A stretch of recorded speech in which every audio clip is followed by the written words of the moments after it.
রাষ্ট্রের যখনই পাওয়ার ট্রানজিশনের একটি সময় এসছে তখনই হচ্ছে একটি গৃহযুদ্ধ পরিস্থিতি সৃষ্টি হয়েছে প্রতিনিয়ত। আওয়ামী লীগকে অবশ্যই নিষিদ্ধ করতে হবে, কিন্তু শুধু নিষিদ্ধের দাবি তোলাটা যথেষ্ট নয়। কেন যথেষ্ট নয় সেই শিক্ষা আমাদের হারে হারে হয়েছে। কিভাবে? নির্বাহী আদেশে ছাত্রলীগ নিষিদ্ধ করার পরে। শনিবার দুপুরে নিজের ভেরিফাইড ফেসবুক আইডিতে এক পোস্টে এসব কথা লেখেন জাতীয় নাগরিক পার্টির দক্ষিণাঞ্চলের মুখ্য সংগঠক হাসনাত আব্দুল্লাহ। ওই পোস্টের শেষে লেখাটি এনসিপির যুগ্ম সদস্য সচিব আরিফ সোহেল থেকে সংগৃহীত উল্লেখ করেন হাসনাত। সেই স্ট্যাটাসে লেখা, আমরা দেখেছি ছাত্রলীগ সংগঠন হিসেবে নিষিদ্ধ হলেও তাদের নেতাকর্মীরা উন্মুক্ত ঘোরাফেরা করছেন, আওয়ামী লীগের ঝটিকা মিছিলে অংশ নিচ্ছেন। পুলিশ তো কদাচিৎ দু একটা ধরে, বাকিদের ছাত্র জনতা জীবনের ঝুঁকি নিয়ে ধরিয়ে দিলেও দু একদিনেই জামিন হয়ে যায়।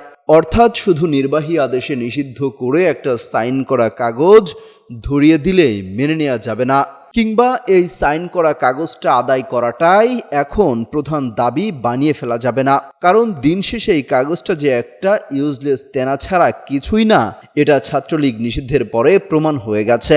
বরং জুলাই গণহত্যাকারী ছাত্রলীগ সহ আওয়ামী লীগের সব অঙ্গ সংগঠনের নেতাকর্মীদের গ্রেপ্তার ও বিচারের দাবিকে প্রধান দাবি তুলে ধরতে হবে। বলা হয়, এবার চূড়ান্ত আওয়ামী ফ্যাসিজম বিরোধী জাতীয় আন্দোলন গড়ে তুলতে হবে এবং আওয়ামী ফ্যাসিজমের সব রাজনৈতিক, সাংস্কৃতিক, অর্থনৈতিক ও সামাজিক ভিত্তি ধ্বংস করে বাংলাদেশে বেআওয়ামীকরণ করতে হবে, যেভাবে দ্বিতীয় বিশ্বযুদ্ধের পর ডিনাজিফিকেশন করা হয়েছিল।